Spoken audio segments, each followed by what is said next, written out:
தாசி வீட்டுக்கு வந்து போவோரு கணக்கு செய்வதற்கு ஞானி ஒருவன் கள்ள கொண்டு கணக்கு செய்தானாம். தாசி வீட்டுக்கு வந்து போவோரு கணக்கு செய்வதற்கு ஞானி ஒருவன் கள்ள கொண்டு கணக்கு செய்தானாம். கற்களும் கற்குவியலாம் மாறி போனதாம். கற்களும் கற்குவியலாம் மாறி போனதாம். தாசியோ இறைவனிடம் தான் செய்யும் தவறுக்கு தினம் தினம் மன்னிப்பத கேட்டு வந்தாளாம். தாசியோ இறைவனிடம் தான் செய்யும் தவறுக்கு தினம் தினம் மன்னிப்பத இறைவனிடம் கேட்டு வந்தாளாம். தாசியும் ஞானியும் ஒரே நாளில் மண்ணில் இறந்தும் போனாராம்.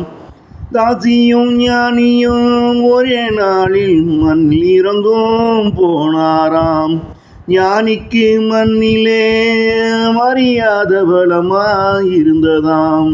தாசியின் உடலே தூக்க ஆளே இல்லையாம். ஞானிக்கோ மண்ணிலே மரியாத பலமாயிருந்ததாம். தாசின் உடலை தூக்கி போட ஆளே இல்லையாம். இறந்த ஞானியோ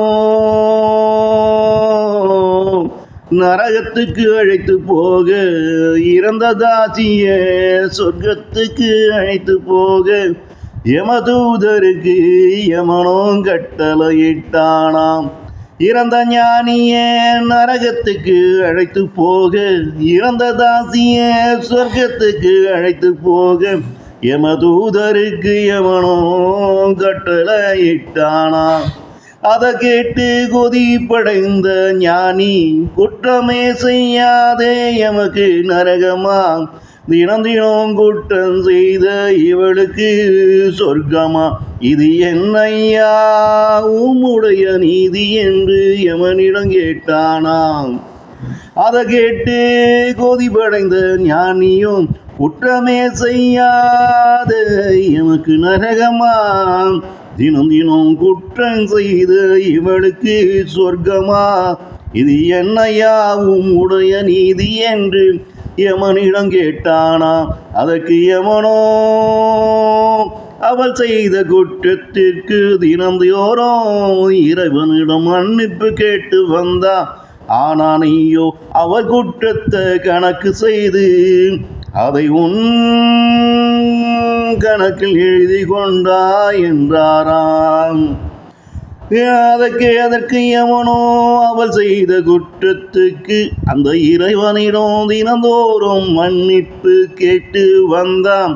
ஆனா நீயோ அவள் குற்றத்தை கணக்கு செய்து அதை உன் கணக்கில் எழுதி கொண்டா என்றாராம்.